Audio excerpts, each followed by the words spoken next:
Good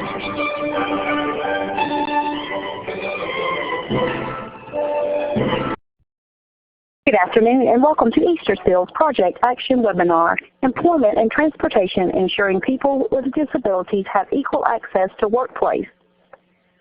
All participants will be in a listen-only mode. There will be an opportunity to ask questions during today's presentation. At that time, an operator will give instruction on how you can ask your question.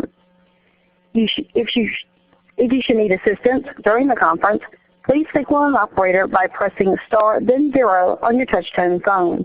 This conference is being recorded. I would now like to turn the conference over to Christian Borrico. Please go ahead. Thank you so much, Stephanie. Welcome to everyone on today's session for Employment and Transportation, where we're going to be discussing some of the issues that people with disabilities face accessing the workforce and some possible solutions, some possible transportation solutions. Before we begin, I'd like to get a few housekeeping things out of the way. The PowerPoint for today's session can be found online on our website at www.projectaction.org, and it's available for download in a PDF format. Also, the PowerPoint will be going out momentarily. The link for it will be going out momentarily over the chat. The event is being recorded and transcribed, so please visit our website, projectaction.org, in about 30 days, and you'll be able to download a written copy of the transcript. To receive a copy in Braille or audio CD formats, please email us at webinars@easterseals.com to make a request and provide us with your postal address, and we'll be able to get that to you. Closed captioning is also available for the event, and that link is both in the chat box and up on your screen right now. And you can access the captioning simply by clicking on that link. It'll direct you into a separate window. And once the captioning screen is up, you may want to minimize that screen so you can see both the captioning and the PowerPoint together, whatever works best for you. So with that, I'd like to introduce our speakers for today's session. Joining us, we have Adele Crudden, a professor at the National Research and Training Center on Blindness and Low Vision of Mississippi State University. And we have Crystal Odom, Assistant National Director of the Senior Community Service Employment Program with Easter Seals. And I'll be presenting as well. My name is Christian Borrico. I'm a training and technical assistant here at Project Action, and I'll be finishing out today's presentation. Once Adele and Crystal have shared their expertise, I'll be kind of finishing this out with some ideas on how to fill transportation gaps. We'll also be following the presentation with questions from you. So at the end, you'll be receiving additional instructions from Stephanie on how you can ask questions to the presenters. So with that, it gives me great pleasure to turn the session over to Adele. Thank you, Christian. I appreciate the opportunity to participate in this webinar today. I'm going to be talking about problem solving and transportation issues among persons with visual disabilities. This is part of a larger project that the National Research and Training Center on Blindness and Low Vision at Mississippi State University is doing about employment issues concerning people who are blind and have low vision. We are soon to be launching an online survey about the transportation needs of people who are blind and have low vision, so I'll be talking more about that in a few more minutes. The goals for this particular project were to devise, implement, and evaluate an intervention to assist persons who are blind or visually impaired get transportation to and from work. And we chose to focus on transportation issues because when you talk to people who have visual disabilities, the topic of transportation is a common problem, and it's something that a lot of people who have visual disabilities face. So I'll talk a little bit about the transportation barriers that are common problems. When people think about transportation issues and people with disabilities, many times they think about some of the modifications that can be made to vehicles so that people with disabilities can drive. And obviously those kind of accommodations are not going to be appropriate to someone who has a visual disability. However, a small percentage of people with visual disabilities do benefit from adaptive technology. They use bioptical devices. A bioptic device combines prescription eyewear with a small telescopic system, and it usually uses the lenses and the telescope part for signs or traffic checks. Excuse me. It's typically used by people who have mild to moderate central vision loss. So when you hear people talk about macular degeneration, which impacts central vision, this is sometimes one of the devices that can allow them to drive for a little bit longer.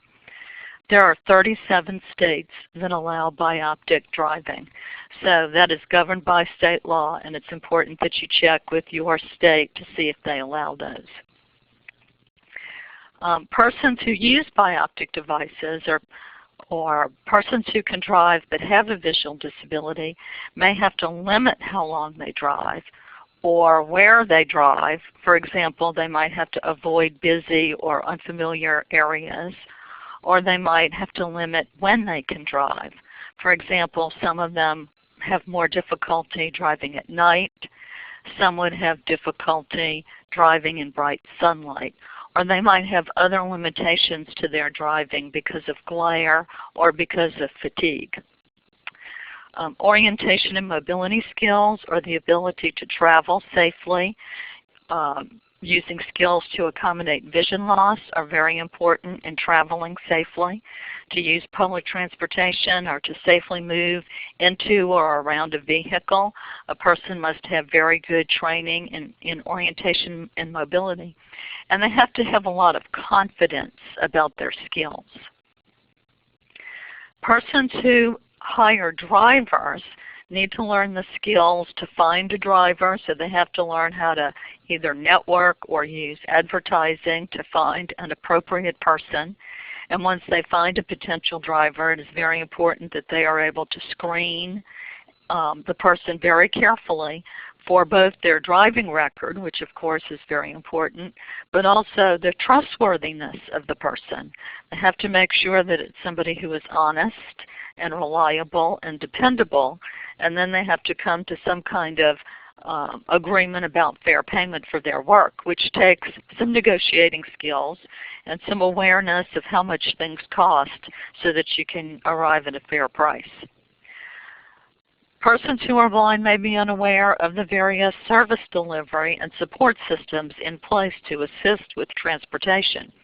For example, if people post signs or notices about ride sharing or carpooling, those are frequently only accessible to people who are sighted.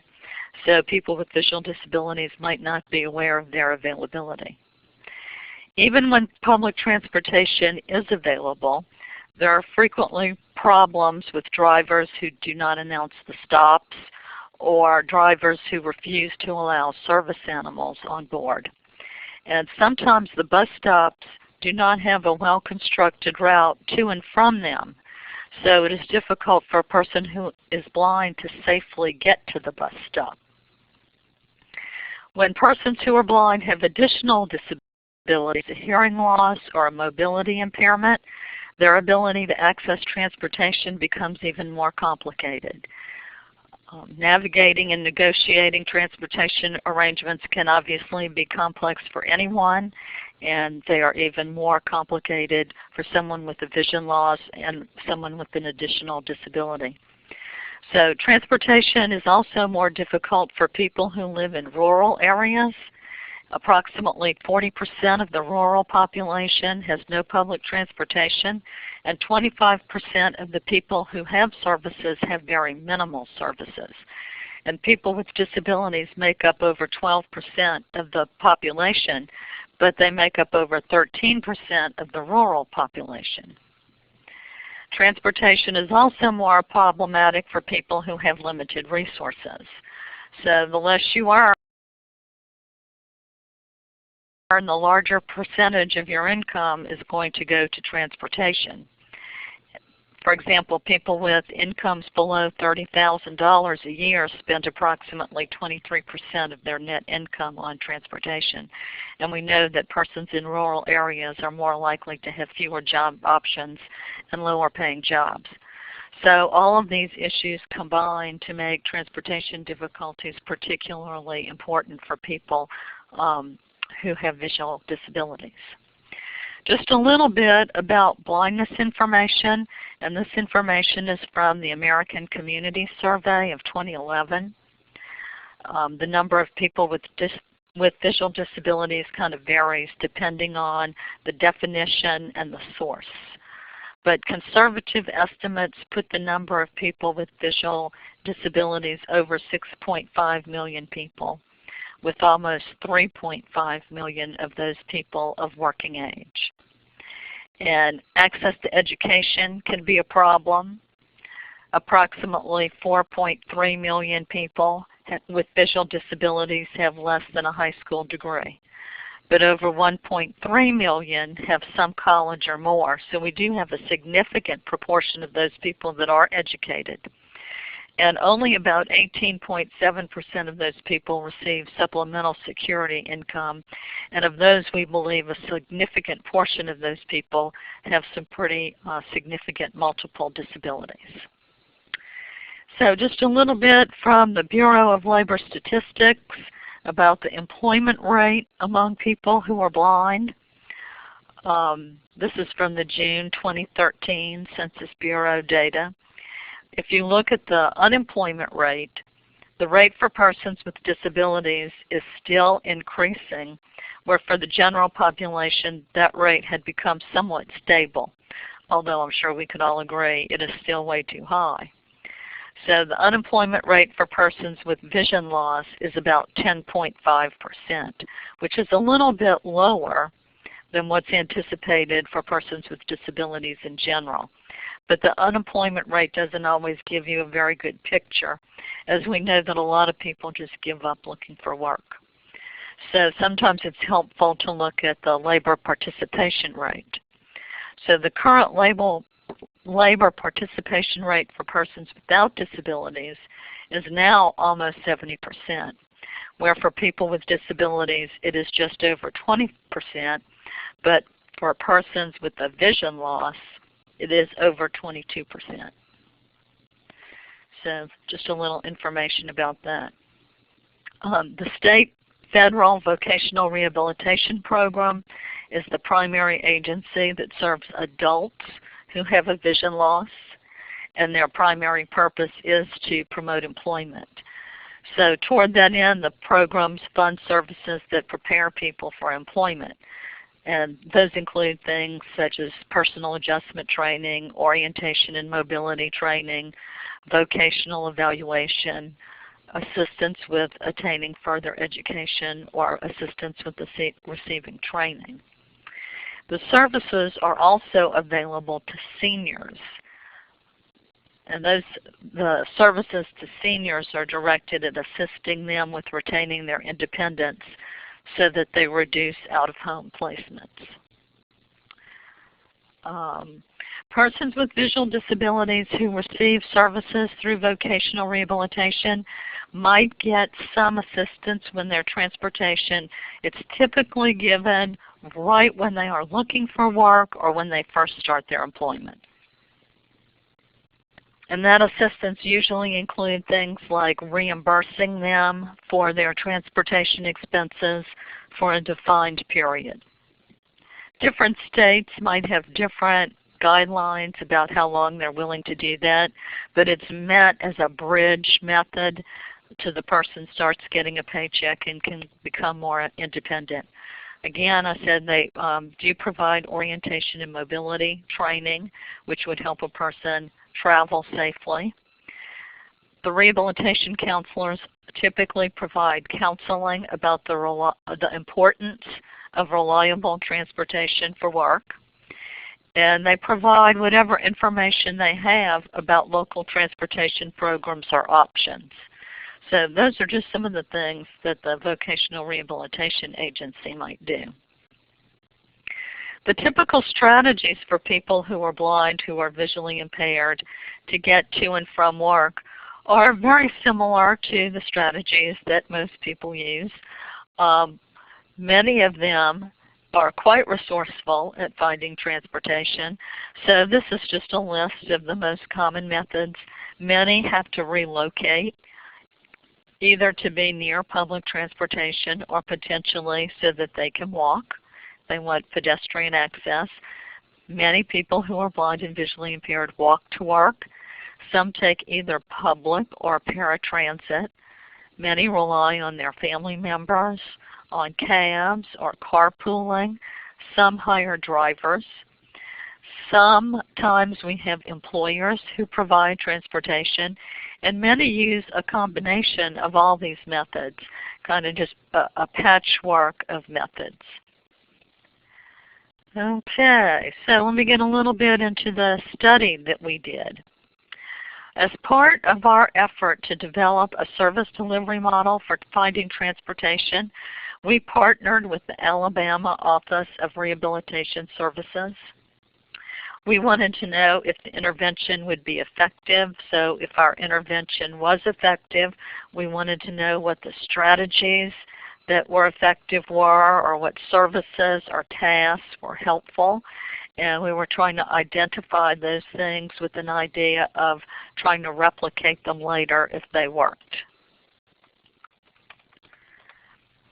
We also wanted to evaluate the problem-solving skills, the transportation knowledge, and the transportation self-efficacy of persons who were experiencing difficulty finding transportation. Any questions so far? So we're going to hold questions until the end, if that's all right. Okay. Holding questions till the end. Okay. All right, the participants in the study. We asked the Alabama Office of Rehabilitation Services to work with us because their state has a combination of both rural and urban areas. If you're familiar with it, much of Alabama is rural, but they do have some urban areas around Birmingham, Tuscaloosa, Huntsville, Montgomery, Mobile. We expected transportation problems of different types in the different areas. For example, we know that even in urban areas, sometimes there is difficulty getting transportation systems to cross city boundaries or county boundaries. The agency has also worked with us in the past on a number of research projects, and they are very cooperative with us. And they also have a very good record of assisting people who are blind and visually impaired in getting jobs in competitive placements.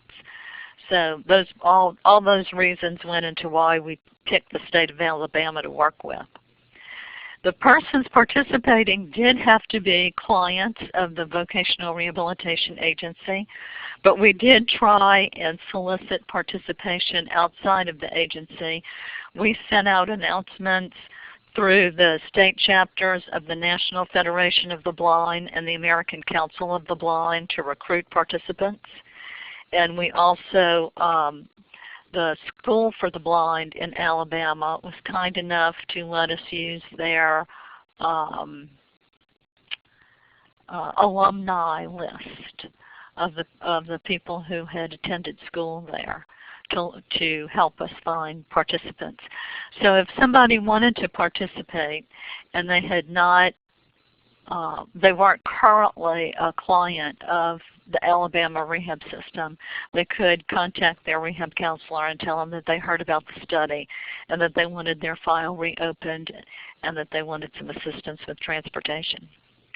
Our initial criteria required that the person have a job or a job offer and either experiencing or anticipating experiencing transportation problems. So that was one of the issues with that, but we really had a lack of sufficient referrals. So we had to expand that criteria. And we expanded the criteria to all persons who were job ready. Anybody who was actively looking for a job and was having anticipated or was going to have transportation problems when they found their job. Everyone in the project was blind or visually impaired, and the counselor would identify the people for the project from the caseload and obtain their permission to refer them for participation in the project. So the person had to agree to the counselor to participate. So inserted a map of the state of Alabama, and it's color-coded so that you can see what counties we served. The green area was the group that was in our comparison group, and the area in purple was our intervention group. And I'll explain to you a little bit more about how that worked. The procedure was after the counselor got permission for the referral from the counselor. They would make the referral to the Research and Training Center on Blindness and Low Vision online. Then we would assign them to either the comparison group or the intervention group based on their zip code. And then we would call them on the telephone. And at that telephone call, we would tell them about the project and get their informed consent. And then the person would either agree at that time to participate in the pretest and go ahead and do it, or the pretest could get a little bit lengthy. So sometimes we would schedule it for later and we would have to call them back and do it. So we would give them a pretest about transportation knowledge, transportation self-efficacy, and their problem-solving skills. When the people, let me talk to you a little bit more about the pretest. We wanted to also screen people for their O&M skills. The orientation and mobility screening was done to be sure that the person was comfortable with their skills.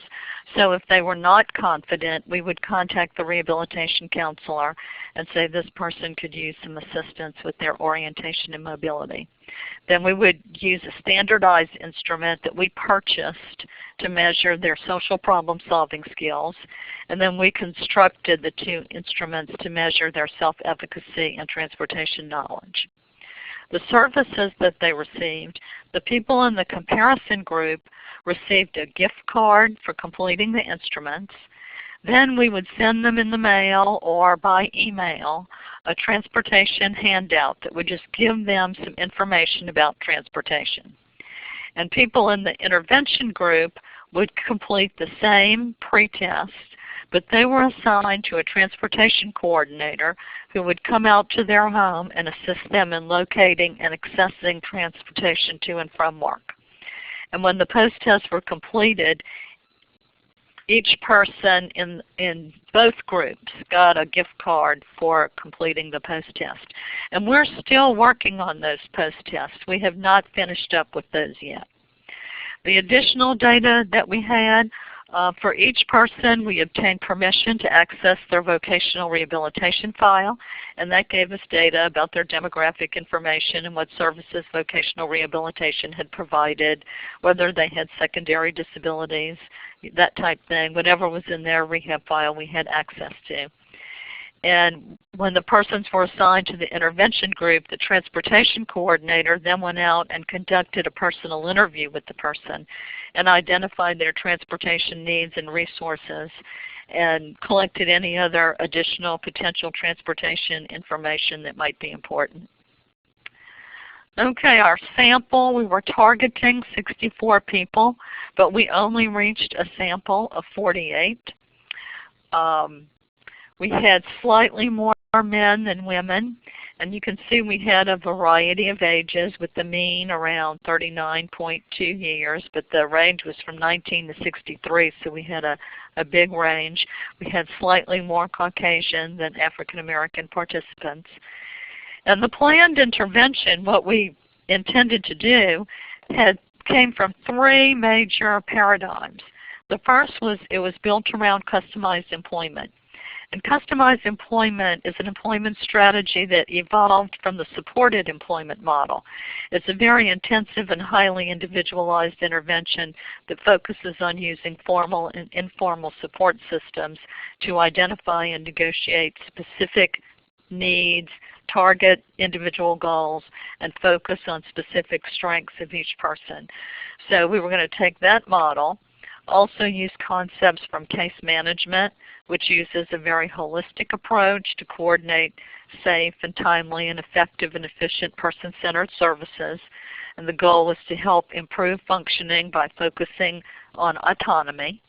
And we also used a problem-solving model that focused on determining effective solutions to difficult situations.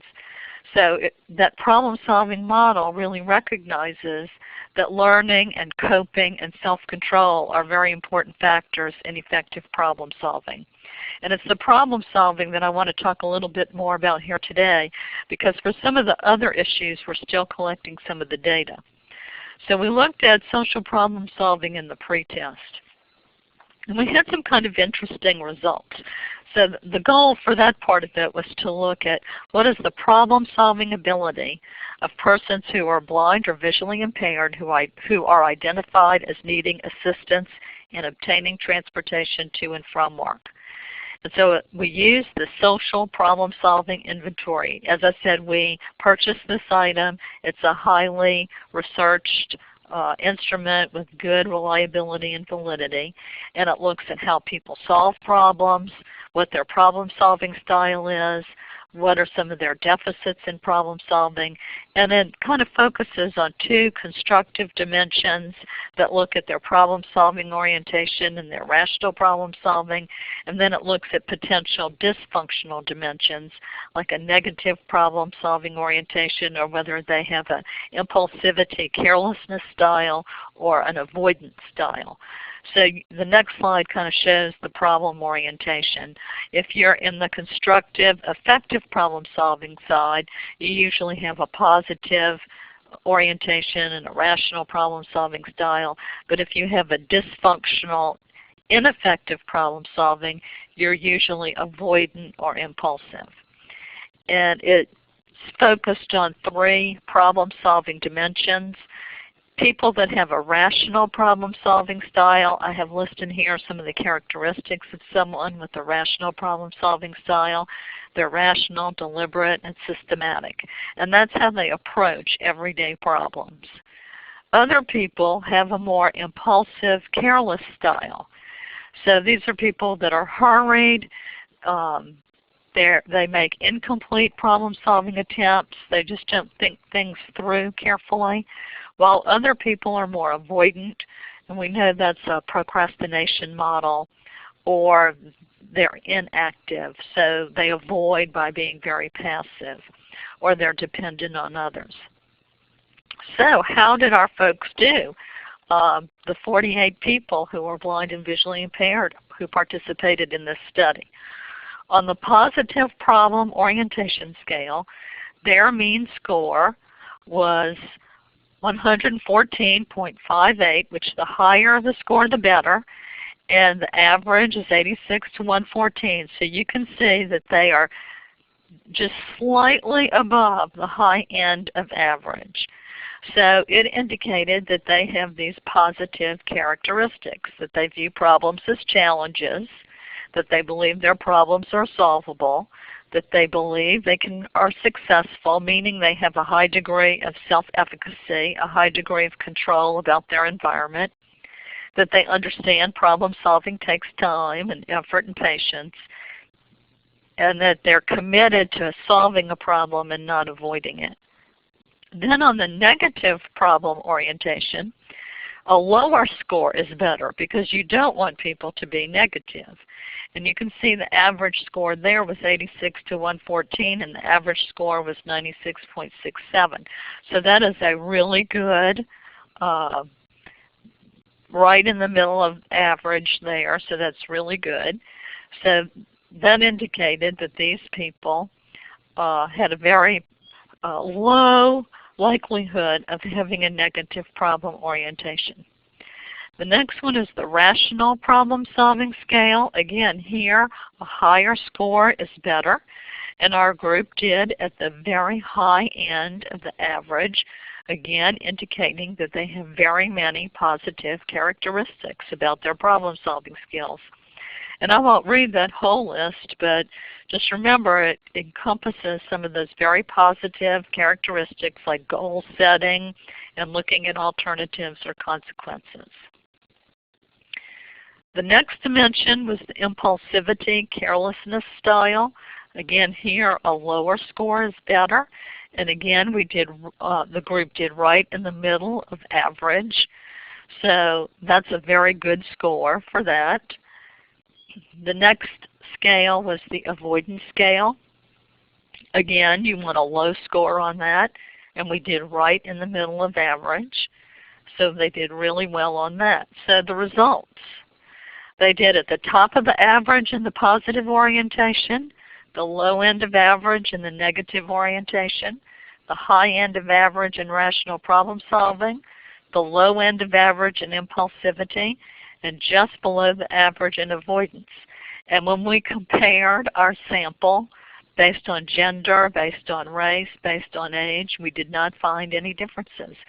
So we concluded that this group of people in Alabama who are blind and who are in need of transportation to and from work all had at least average problem-solving skills, which means that the people in our sample were much more likely to face their problems with less emotional distress and perform very efficiently, and that they were very effective and efficient problem solvers. Now, of course, a study like this does have some limitations. All of our clients were in Alabama. All of them were identified by their rehabilitation counselor. It is a small sample. It included only people who were ready to go to work. These problem-solving test is done by self-report, and we did administer a series of instruments. And sometimes the order that you administer your instruments in can affect how people do on them. So that's a potential limitation. But it does lead us to look at what kind of future research do we need to do with people who have visual disabilities and how they're going to get to and from work. And we are concluding from this that the transportation barrier is not due to the inability of people to be good problem solvers, that they might be to something else. And perhaps that's something some of the people here might have some ideas about what they are. Potentially some of these issues are due to economics or lack of awareness or some other kind of problem. So I'd be interested in hearing what your thoughts are about that. And then I have a list of references we used to put this together, but I also wanted to let you know that we are going to be doing a national survey of people who are blind or visually impaired and their issues with transportation. And so I've put in here a link. This link is to our participant registry, and this is a registry of people who volunteer to participate in various research projects that we do. It does not commit you to anything. It simply puts you in our database. So when we have a research project, we will send you an email and say, hey, we're doing a research project about this. This is what we would like you to do. Would you be interested in learning more about it? And if you're interested in learning more about it, we can send you more detailed information about the specific project. People registered in that database will be our first wave of people that we will ask to complete the transportation survey. After everybody in our registry that we contact has an opportunity to complete it, we will open it up to the just anybody who has a visual disability, even if they're not in our database. But our database will be the first wave of participants.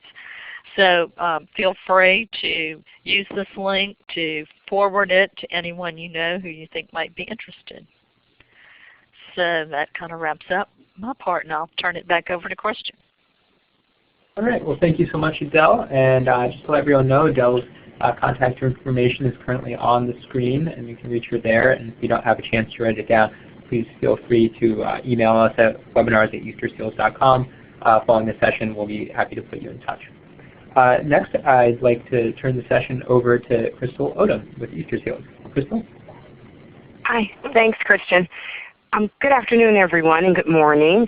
I'll be discussing today Easter Seals transportation issues related to employment opportunities. This is a very exciting area for me because, as Adele mentioned, the lack of resources there's never enough information. So I hope that you're all getting just as much information out of this session as I am, because I love getting the information and sharing it. From my background and from being a workforce development professional, that this is a barrier and this is a constant need, and on the end of working with employers as well as working with our job seekers, this is something that we can never end that conversation until we get what we need. Today I'll be discussing some of the issues related to transportation barriers as well as options. And I'd also like to share along the line one of the stories from our national director, one of her recent experiences with the transportation barrier. I'll give you some information regarding Social Security work incentives and some of them that are available, including the Blind Work Incentive, PASS, and IRWI. And we'll just talk about that, and I'll share some examples there. And also, lastly, a few resources. I also have tons of transportation resources available to share. I share with you, and I like to share today, one of our latest transportation experiences. As many of you know, Lowe's is a huge has a very, very large, they're a national employer in home improvement, and they have distribution centers that are they're probably about 9 or 10 across the United States. Very huge facilities. Many times they are very high in demand in regards to employment opportunities. There is a particular one that my national director recently visited in Lebanon, Oregon. And of course, among meeting with the staff there and the hiring staff and the regional managers as they invite us out there, there's tons of opportunities. And yes, we'd love to work with you, and we'd love to work with Easter Seals. So finally, throughout the conversation, we worked towards sealing the deal. We talked about having reliable, dependable candidates that would be willing to come and work at the facility. But there was a huge roadblock. And that roadblock was there is no public transportation available to get out there. And I know that this is probably a story that we hear quite a bit. Also, in addition to that, it was not allowed to post anything related to carpool, or if there were car share options available, that was against the policy there. And lastly, there was quite a bit of a long drive, 30 minutes to be exact, to Salem, Oregon, which is the largest city, but it's not Lebanon, Oregon, because then you would still need to get to the distribution center. So again, there was a need, as we see a lot with employers, an identified need. Also, it would also have a high correlation probably to the amount of individuals that stay on the workforce. And by us coming in and positioning ourselves, we like to talk about and we like to share with them that we do have reliable, dependable candidates that can fill these positions. But often this is one of the struggles, and I know many of you hear about this quite a bit, but this is a real struggle that we found, and we're very hopeful that we can work through this right now. I can share with you today we have not, but we're very hopeful that we can come up with some options and that there will be some options available real soon. Many, many years ago when funding was available, we could work with local communities on shared ride options. I know here in Illinois, we also worked with a distribution center that was willing to hire Easter Seals candidates at a UPS office, and they worked with the local transportation authority, and we were able to negotiate where we could have the transportation vehicles available, and they would go to certain designated points, and from those points transport out to the companies. Obviously now we're in a very tough time economically, and it's not as good of an option. But we're working, and as I mentioned before, lots of resources, and we're definitely here, and we'll keep you posted on where we are with Lowe's. So that's a success story in the making. Other transportation barriers. Transportation barriers is often identified as one of the most significant barriers to employment, which is why we're discussing this today. We want to talk about it, and we also want to provide more resources, more examples, and explore those options. There is no magic solution to the transportation problem, we know. However, because it is very dependent on your local area and what's available. But today we'd like to continue on the knowledge and sharing the knowledge and the education of what's available and what's out there, and hopefully even get some resources from those of you who are on the call. Some of this may be pretty basic, but these are, again, questions that we ask, that we work with our job seekers and ask because we want to rule out the options. Do you have a driver's license? If not, could you obtain a driver's license? Is this something that is available and something that you can do? Do you have a vehicle or have access to a vehicle, meaning friends, family, neighbors, having a license or operating a vehicle is not an option. Could you buy a vehicle? Could you purchase a vehicle? Another great story I can share, recently we worked with a community provider that was offering low-cost loans for individuals that were returning to work. And this was a pretty large foundation, and the foundation was working towards getting other individuals who were returning to the workforce to provide them with funds to get a car, a used vehicle. So there are options out there. Is there mass transit in your area that can take you to the job? Of course, if you're in a rural area, that might be a lot tougher. But again, in discussing this and seeing if the options are available, it can be helpful. Buying a vehicle, possibly using PASS, Social Security work incentives to cover the cost. That's another option, and I'll be sharing some information with you a little later. Are there current transportation services in your area, such as paratransit or other transportation services? Is paying for transportation an option, whether it's low cost or no cost? Are you eligible for reduced fare programs if those are in your area? If you're on Social Security, have you investigated, as I mentioned before, the PASS and the early work incentives to help cover your cost? And we'll cover that later on in these slides. Other options include cabs, using a cab. Could you use it or take a cab to work? Walking and biking as an option. A lot of the major cities have moved a lot on the biking and also have shared programs for biking if that is an option for you or if that's something that would work. Carpooling and employer resources. More questions. How do your coworkers get to work? Could you carpool with them? Does your employer have any ideas or resources for transportation? As I mentioned, when we interview our employers, we ask what types of benefits are available, what types of options are available. Perhaps they haven't explored that option, but if they're willing to do it to retain that individual to work in their company or organization, then that's a great option and a great direction to go in. Are there other employers nearby whose employees take a similar route? And perhaps looking at that route as a carpool or shuttle, and that could be a good arrangement available too. So just some questions that we like to ask our job seekers.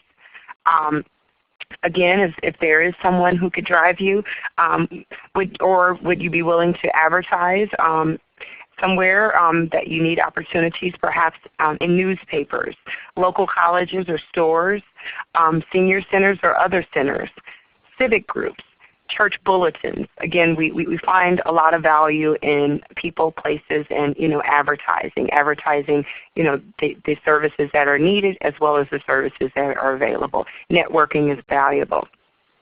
If you can identify a driver but no vehicle, could a vehicle be purchased? And again, I spoke about that before. However, there is another option available that I'll share with the PASS to cover the down payment for someone else to drive for you if you can't find a driver. The PASS, and I like to talk a little bit about these two options. Again, these are great resources available through Social Security Administration. I'm just going to share a little bit and mainly the benefits that we find as being workforce professionals and workforce experts working with people with disabilities and barriers, and how we use it to our advantage. The PASS, which is a plan for achieving self-support, and the IRWI, impairment-related work expenses. They're both under the Social Security Administration. They have a great tool and resource that you can get this information off, particularly with the Red Book. But these Social Security work incentives can be used to help offset the cost of transportation. And again, it's something that we recommend highly in working with our job seekers. The Plan for Achieving Self-Support, or PASS, can only be used for people who receive SSI, or Social Security income. The IRWI, which is the impairment-related work experience, can be used for people who either receive SSI or Social Security Disability Insurance, or SSDI. And more information, as I mentioned before, you can get off of the Social Security SSA website under Section 9, Social Security Disability Benefits. There are a few differences with PASS, and again, we talk about this a lot with our job seekers. The PASS option, there is a time limit. And although there's not a specific time limit on PASS per se, there is a turnover period or an approval period where every year and a half or 18 months is subject to regular review. So this should be considered as an option with timing and with working with your job seekers. IRWI, however, does not have a time limit and is a pretty good option and can be considered to be ongoing as needed. So a little more flexibility with the IRWI. Also, depending on the work that you're doing, it can also vary, and also the individual with a disability and the funding for that expense. So there is lots of tables and lots of charts related to that, but I'll give some more examples as we move along. The PASS and the IRWI, the reimbursement rates, as I mentioned before, there's a great reimbursement chart for the individual. And for the PASS reimbursement, they reimburse, the individual for that entire expense. However, for people on SSI, the IRWI will cover only half of that expense. The rest needs to be paid for the individual. So it is a little income-based, and depending on the income, there is a portion that is paid. For individuals receiving SSDI, transportation expenses may reduce an individual's income below the substantial gainful activity limit and allowing them to maintain all or part of their check. So again, there is a complete resource which gives good details on both the SSDI and the SSI employment supports. The last resource that I'd like to share is blind work experience. There's a special rule to help people who work and receive SSI based on their on blindness. This rule allows a blind person to exclude from their earned income all expenses that enable a person to work. So for example, transportation, they would receive a full reimbursement back for those transportation expenses. So that's another great option. The use of the PASS, going back to the PASS, I'd like to just share some examples of the transportation expenses that can be paid for. You can hire private or commercial carriers to and from your work or your work training. Leasing, renting, or purchasing a private vehicle, including the registration fees and the cost of insurance premiums. So again, as I mentioned, if your job seeker is to link up with a program in the community that can support the cost of a vehicle or perhaps down payments or provide that leeway, working with PASS can also be combined with it, and it can help you offset the costs and also pay for lots of the fees and really be a great benefit. Public transportation and common carriers. Private transportation companies which run regularly scheduled services available to the general public. That would be your paratransit services, and also the fees related to those services can be reimbursed. IRWI and the use of IRWI for transportation expenses. the use related, with the IRWI there is a great list. IRWI can cover transportation costs, attendant care services, so perhaps at your work setting to help you prepare for work. Also, other examples include bathing, dressing, cooking, and eating. IRWI can also cover medical devices, home modifications, and that means ramps and rails, not loans, but actually the modifications for your home. Routine drugs and medical services, and some fees related to those services. Some diagnostic procedures can also be covered, and non-medical appliances can also be covered. So this should also be considered as an option. Some others which are listed on and the bullets are driver assistance or taxi cabs, as well as reimbursement for mileage expenses. Only travel related to employment can be reimbursed. That's a great note, and that's something that we stress to our job seekers. Okay, transportation expenses for which an IRWI cannot be used. Transportation expenses, the cost of a vehicle, whether modified or not. So I use the example about the loan. If you were to work, and also my example with the private organization that provides financing for vehicles, you could still work with that organization for the financing for the vehicle.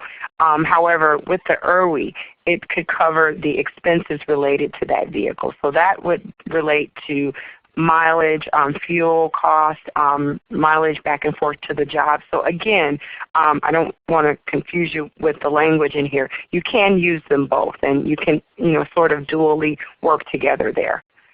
The cost of a modification to a vehicle that is not directly related to the impairment or critical operation of the vehicle. So again, upgrades as it relates to any cosmetic related things. So anything related to cosmetically upgrading the vehicle. So repairs, yes, but any types of upgrading or specific things it can't cover.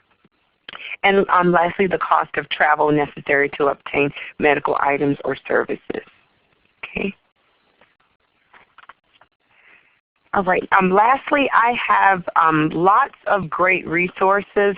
We work with plenty of organizations across the country, and we partner both with Easter Seals and local and national transportation companies to leverage and also meet with them about issues in their community as it relates to employment. So I have a lot of them listed here, probably 2 or 3 pages of transportation resources. Some are national organizations, and some are also local organizations that are very community-based. And we realize the importance of that because it can be just as much of a national issue, a local issue, as a national issue. However, employment is important, and transportation and minimizing the barriers as it relates to transportation to get employment for individuals with disabilities and barriers is equally an issue that we work hard to minimize. So here I've listed a few here, and I also have a few others on the next pages. And feel free, we'll be sure to share this information at the end of the slide. And this concludes my presentation for employment issues related, transportation issues related to employment with people with disabilities. And without further ado, I'd like to pass it back over to Christian, and thank you very much. Thank you, Crystal. That was very interesting. And just want to, before we move towards Q&A, I just wanted to give participants a quick overview of some common solutions that Project Action advises community groups about when it comes to bridging transportation gaps. So the first one I want to discuss are volunteer driver programs. These have seen some success in a lot of communities around the country. It's a community-based transportation service where individuals in the community, so area residents who are very generous, donate some of their time and the use of their vehicle to provide transportation. essentially that they're agreeing to drive individuals to places either to medical appointments, to work, to access recreational activities, whatever the case may be. And in communities where this functions really well, you have a sponsoring organization within the community. So this could be, for instance, a faith-based group, perhaps a disability services group, whatever the case may be. And what that organization does is it has either a set of clients or a set of constituents who have disabilities or for whatever reason don't drive a vehicle or don't have access to transportation, and it connects those individuals with volunteer drivers who are then able to fill in those gaps. The driver is usually reimbursed for expenses. In some programs, sometimes it is purely volunteer and donated service type of model. And while this sounds really great and does work in a lot of communities, one of the major challenges people do face are liability concerns. So you're giving someone a ride, you're doing so kind of as on a volunteer basis, and then there's an accident. The passenger who's receiving the transportation service becomes injured. There's kind of all kinds of liability issues involved in there, and that's a concern that we hear quite often. So I wanted to share a few resources around volunteer driver programs for you. The first is the CTAA, that's the Community Transportation Association of America, their guide. And CTAA does a great job of kind of looking at all the issues at the local level for rural and kind of smaller urban communities around the country, and what are the big transportation issues that they're facing. And so CTAA put together this great guide on volunteer driving. And just to note that all the links that you're seeing on your screen are live. You should be able to click on them. And since we're going to be moving through slides, I know that's not going to be adequate time to review all these materials. So by all means, if there's anything that piques your interest and we don't have time to, you don't have time to click on, just shoot a quick email to webinars@easterseals.com requesting the resource, and we'll be more than happy to share it with you. The next item is the Washington State DOT Volunteer Driver's Guide, and the State DOT in Washington has just done a fantastic job of supporting these types of programs in the state, and this resource is just a really good example of that. It is very specific to that state, so parts of it may not apply where you're located, but just to get an idea of how to go about starting a program, administering one, pursuing a sponsoring organization, all those types of things, the driver's guide is very useful for that. Also, the Beverly Foundation has put together a similar guide. It's coming from more of a national focus, so it's a little more useful if you're not located in Washington, but again, kind of a similar idea there of giving you all the information you would need to get your head wrapped around what exactly goes into a volunteer driver program, since there are a lot of different little details that need to be coordinated in order to have an effective one. And last, to address the concern about liabilities, the National Council on State Legislatures put together liability information by state, and we've provided that resource for you today. You can go through and see what the different issues are in your area, and that can kind of help you get a jumping off point for alleviating any of those concerns about liability when starting up a program, if that is something you're interested in doing, or if you have a program existing in your community and running, you can kind of use this as a guide to check the different laws that are in place, the different regulations, and make sure that you're following them, or if there's something that you don't know that about or are unsure about, this is a nice resource just to make sure that your program is doing everything in accordance with state law. Moving on, I also want to quickly address taxi voucher programs. So taxi vouchers are a great program when other transportation services in your area are a little stretched thin, and oftentimes taxis can create or provide a terrific form of public transportation. Unfortunately, there's a cost barrier for a lot of individuals and a lot of individuals with disabilities. So what a taxi voucher does is it creates a transportation subsidy whereby an individual with a disability who applies for the program and is approved and receives vouchers can use the taxi system that is available to all community members, and that individual would have their ride either completely paid for or partially subsidized. This is, of course, a public-private partnership between the sponsoring agency, whatever agency that might be, and the taxi company, the private taxi company. And there's a number of different models around the country. So payments can sometimes come in the form of a coupon. The individual might have a set of checks they use. It might be an electronic payment, like a debit card that has preloaded taxi fare on it, and the individual can swipe it in the cab and use that to get to their destination. And taxi voucher programs are terrific because they really help to increase the amount of choices a consumer has when they're accessing transportation. They go a long way towards addressing that issue of people with disabilities being isolated or kind of stuck in place because they're relying on a very specific scheduled form of transportation. The taxi does allow for sort of a more independent form of travel. It's also easy. It's a good program for people who have work schedules that might demand hours that start either very early in the morning before transit services start up, or late at night. Also on the weekends, that sort of thing, when other transportation services are not as available and taxis can fill in. So that's always an interesting model. It's a little.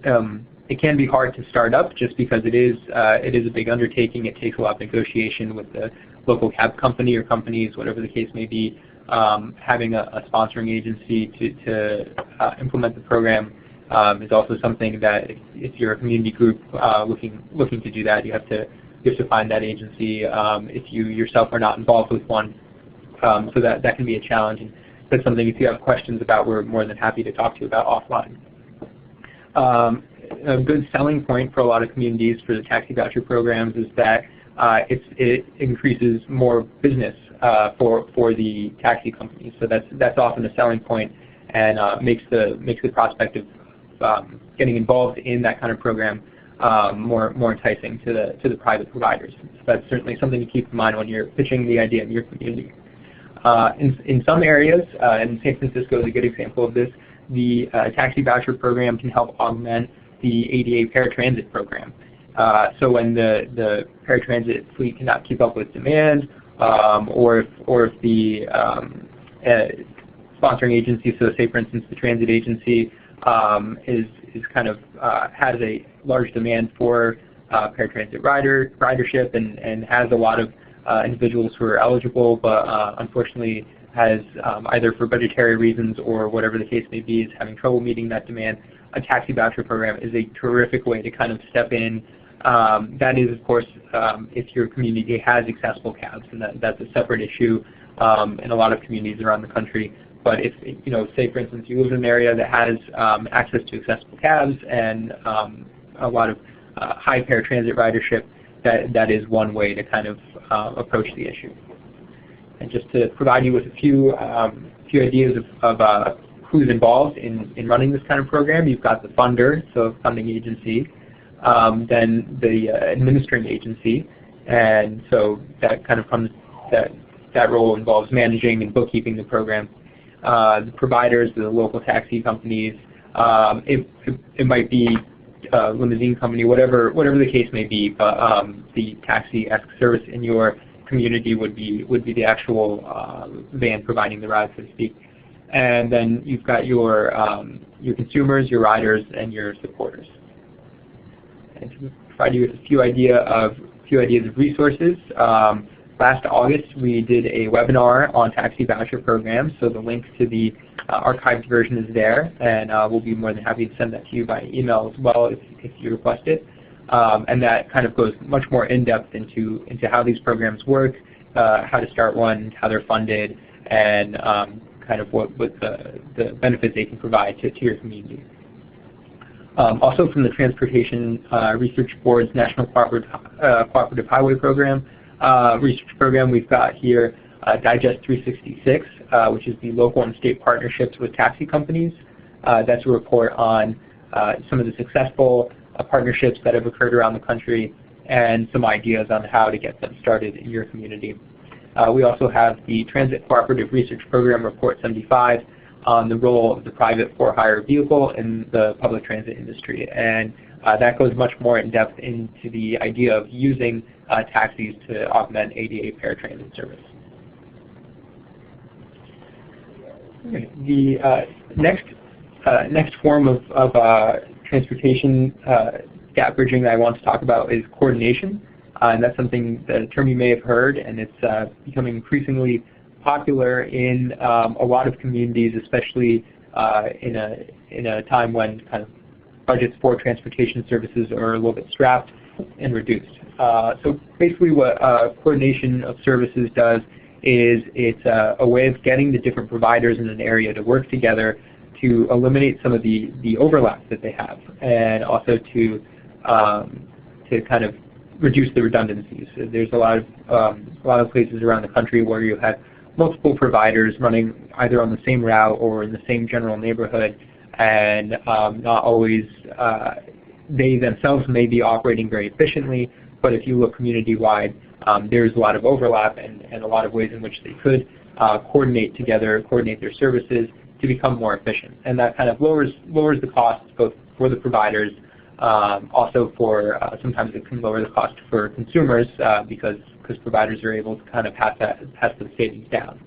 Also, there are often times when implementing a coordination plan, transportation providers will see that while they were providing service within a certain area, the entire area was not being covered. So it helps them look at service maps and determine, well, okay, you know, I was previously operating over here and leaving this whole other corridor untouched, and this is a potential area where there's a lot of people living who are isolated or don't have access to transportation. And thanks to a coordination plan, we can kind of open that up a little bit more to receive more services. And it just, at the end of the day, really helps to integrate more ridership into the system. A lot of communities have coordinating councils, and those can be either multi-county, multi-town, multi-city, and those help make sure that customers who live in the area and are trying to access services within a larger region are able to do so. So some resources here on coordination. We've got the Easter Seals Project Action resource page on coordination, so I encourage you to visit that. That's on our website, and it lists a number of different resources that can be helpful to you to learn more about this. We've also got the National Resource Center for Human Service Coordination, and that's a program started by United We Ride that is dedicated to providing and disseminating information on coordinating and coordination of services.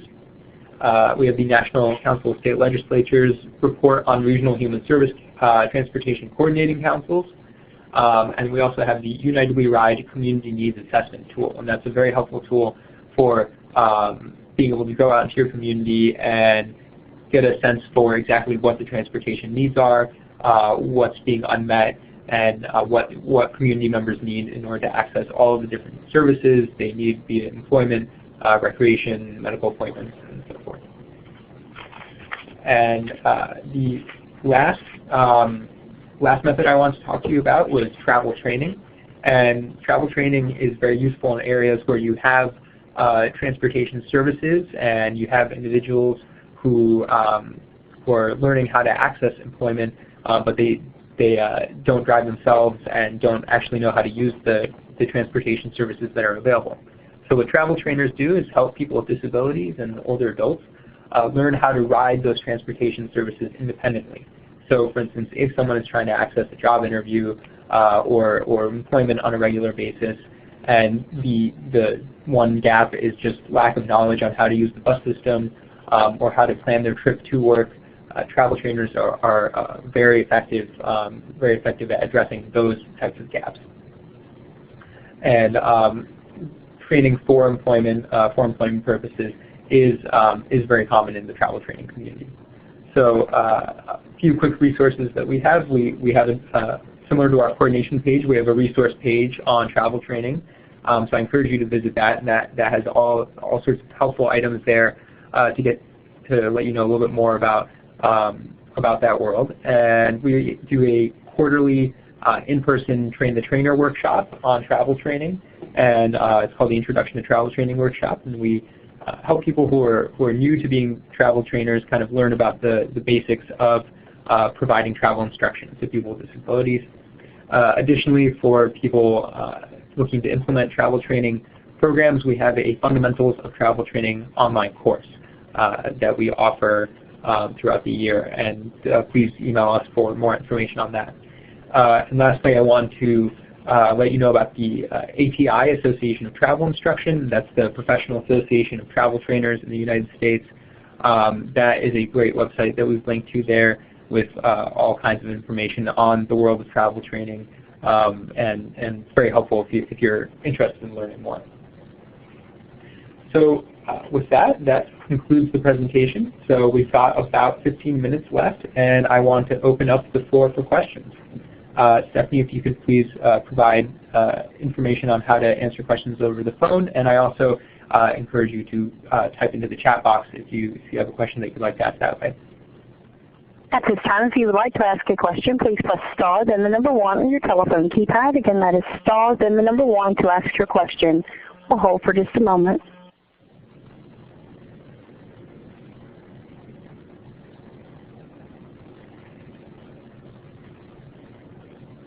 Again, if you would like to ask a question, please press star, then the number 1 on your telephone keypad.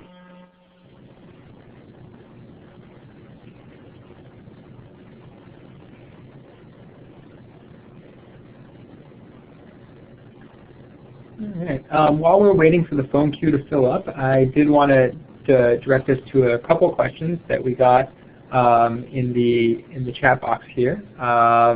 Here's one that is for you, Crystal. Are these services available nationwide or limited to certain states? Hi. I'm sorry. Is there some more? I'm sorry. No, that was it. I was just going to say that I believe it's the 2 programs that you mentioned. Yes. I was going to ask that and then clarify that too as I thought it out. Yes, the early and the past, yes, they are nationally through Social Security Administration. Again, and this is what I pitch as a workforce development professional. I work with jobs and with employers and with our job seekers, so I'm not a Social Security employee. So we often advise you for all that information to work directly with the organizations. They have great staff across the country. We partner with a lot of the benefits planning assistants and outreach officials that are in the offices, because they can come out and work within your communities and work with community organizations just to let you know about what benefits are available. And individually, they can work with your job seekers to let them know penny per penny how their benefits will be affected. So they're great partners and great folks that we work with in the communities to present and also educate us on what's available, which is also a great pitch to work with the businesses. All right. Thank you, Crystal. I understand that we have a caller on the phone. Yes, your first question comes from Peter in Vermont. Hi. It's actually not so much a question as just a comment. I've been dealing with my own personal lack of transportation in a very rural state. And I just wanted to share a little story to tell people not to give up and turn over every rock, as they say. And I picture myself all the time as the little cartoon character with the balloon over their head with this thought. Because anytime I'm meeting somebody new somewhere, the first thing that comes to my head is, oh, I wonder where they live. Are they close to me so I can get transportation? And I have a wonderful story in that I traveled from Vermont to Seattle for actually a Community Transportation Association national convention many years ago. And there were Vermont Agency of Transportation people there and a few others. And somebody said, oh, I want you to meet so-and-so. And I'd heard his name before, but didn't know who he was. And so we met and introduced each other, and I found out he lived 10 minutes from my house. And so I started being able to ride share with him to work. And so you never know where you're going to find somebody. And so I just thought it might be helpful because it can be very frustrating and oftentimes very discouraging. So as I said, don't give up. Thank you. Thank you for saying that, Peter. Again, if you would like to ask a question, please press star and the number 1 on your telephone keypad. Any other callers on the line right now, Stephanie? No other questions at this time. Okay. Well, we'll turn back to the chat then. We have one question that came in a little while ago. What if a disabled person works from home? Are there financial incentives to defray the cost of the technology? I'm sorry, I lost the question. I'm pulling it back up here. Are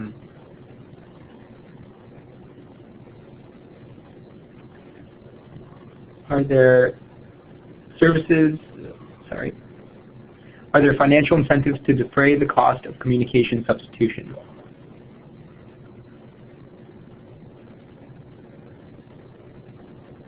Hi, it's Crystal. I can go ahead and give it a shot, and then I'll pass it along to the others. I can say again, as a job developer, workforce development professional who works with businesses and companies, there are, depending on the company or the organization, they can provide some accommodations and modifications for you to work at home. That can include anything from amplifier for a phone, or a large screen monitor, or I'm just trying to think of some of the things that I've bought for staff before. But you can receive these things through your employers and through your companies. I believe that was a part of your question. Are they available? It would depend on the company, and also us, as professionals, and educating them to know, which a lot of them should know, that these things are available. Again, some of the things that I shared before, such as some of the modifications available through the PASS and the early, those are most of those are defined as working outside of the home, but that is just how I know, again, and as I'm knowledgeable about it, I would encourage you to work with your local Social Security Administration or your benefits planners, because they can also provide additional information there. But I know through my work on that end, as far as the modifications available and what's available through SSA. So that's my answer. Hopefully that's a little helpful. But I'm always looking. I'm looking for more resources. So if someone has additional information, maybe they can post that in the chat section. Hi, all. This is Donna Smith. I just wanted, and I work for Project Action as well, and I just wanted to comment that information regarding, more in-depth information really regarding what types of financial incentives there might be for either working from home or to an employer who's hiring a person with a disability who may need some type of assistive technology, that sort of thing, is really beyond the scope of what Project Action does, and that we focus on transportation. So I apologize that our staff is not going to be able to have a definitive answer for those types of questions. Crystal has done an excellent job of speaking to these things, in that her program within Easterfield does in fact focus on employment. But I would urge you, if you have more questions along this line, to look at some of the resources within your state. Typically, there is some program that has the authority to work within the Social Security Administration to assist people with PASS and early within your state. And so locating who that is might be a good place to start for local information. Sometimes it's the P&As, the Protection and Advocacy organizations that have the program. Sometimes it's the Center for Independent Living. It might be some other human service agency that has it. So you may want to kind of check around and see what type of information is available there. And I think that the ADA centers, some of the ADA centers that provide general information on the Americans with Disabilities Act also employ staff that look at incentive programs through Social Security. So you may want to check them out. as well. And the general toll-free number for the ADA centers anywhere in the country is 800-949-4232. So again, that's going to reach your ADA center. It'll automatically ring the correct one for your region, and that's 800-949-4232. Thank you. Thank you so much, Donna. I am looking back over to see if we have any additional questions in the chat here. There's one that came in for you, Crystal. It says, in the rideshare program, do you or anyone know if a person has said in their profile whether or not they have the capacity to carry a wheelchair? For instance, if they can indicate that they have a lift-equipped van or a vehicle equipped to transport a wheelchair user, is this an option that one can list in the rideshare program? Hi. Yes, it is. Yes, it is an option that can be included in there. And again, this is another one that's dependent upon the company that you're working for, or perhaps the organization, the transportation organization that you're working with. But for example, I can use one here for Illinois, the Illinois area.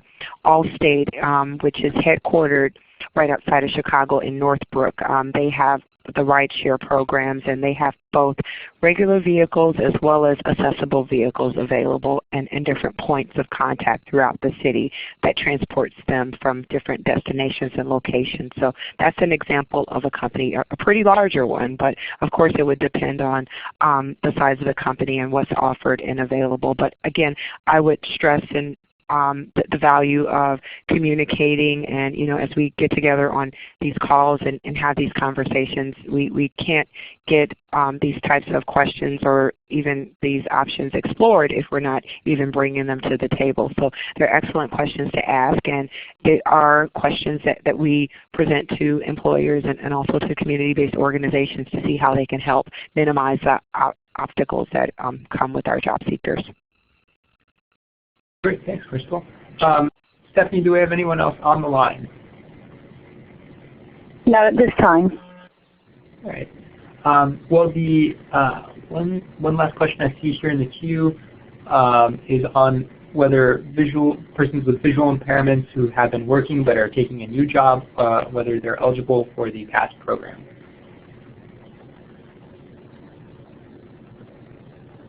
And Krista, I believe that's... This is Donna. I'll try to answer that one. Again, the PASS program, as Crystal mentioned earlier, applies to people who are receiving Social Security supplemental income, so SSI, and that is the benefit that you receive if you have not worked previously so that you've been paying into the Social Security program, or you have not worked enough quarters paying into the Social Security program, therefore ineligible for Social Security disability income. So if you are an SSI recipient, then the PASS program applies in that situation. However, with the Social Security disability insurance program is where EARLY kicks in.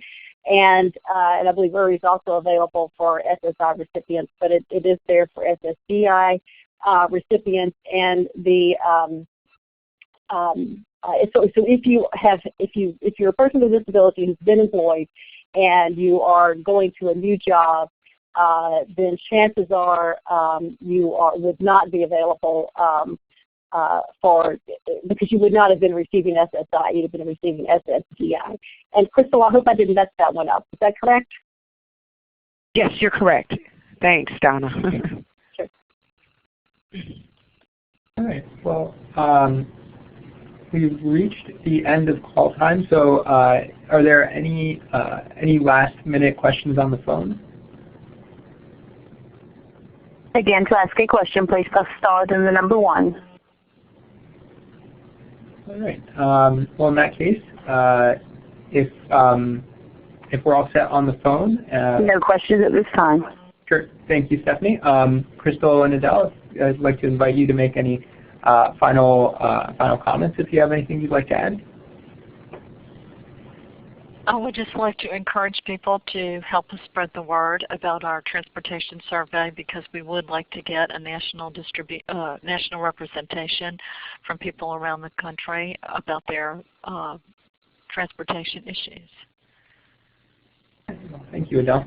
Hi, and this is Crystal. Thank you all, and again, just as Adele mentioned, let's keep the dialogue going and to increase the opportunities available in our areas.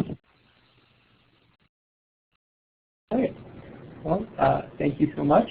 At this time, we've reached the end of call time, so thank you so much, everyone, for joining us. In a minute, we'll be sending out the evaluation for today's session over email, and I put the link up on your screen there. So please take a moment to give us your feedback. It's not a very long survey, and we do really appreciate all of your feedback and all of your insights on how the session went, and it helps us to better shape future sessions. I know we all want to thank the presenters for that fantastic job today, so thank you so much, Adele and Crystal, for joining us. We really appreciated all your insights and all your expertise. And thank you so much to all the participants for joining us today. We encourage you to watch our website, www.projectaction.org, and your email for future Easter Seals Project Action events. Also want to remind you that the transcript is going to be available in approximately 30 days' time. That's going to be posted online. We also are more than happy to share with you the session in alternative formats. Please make those requests to webinars@easterseals.com. If you have a question that you did not have an opportunity to ask to the presenters today, again, you can put that in email format to webinars@easterseals.com, or please feel free to take advantage of our 1-800 line. It's 1-800-659-6428. Ask for a member of the training team, and you'll be redirected to a technical assistance specialist who can assist you with whatever your inquiry might be. With that, I also want to thank our friends over at Better World for facilitating the call today. Great job as always. And most importantly, I want to thank everyone on the call for your commitment to increasing and improving accessible transportation in your community. So have a great day. Thank you. Thank you. This concludes today's conference call. You may now disconnect. Presenters, please hold the line.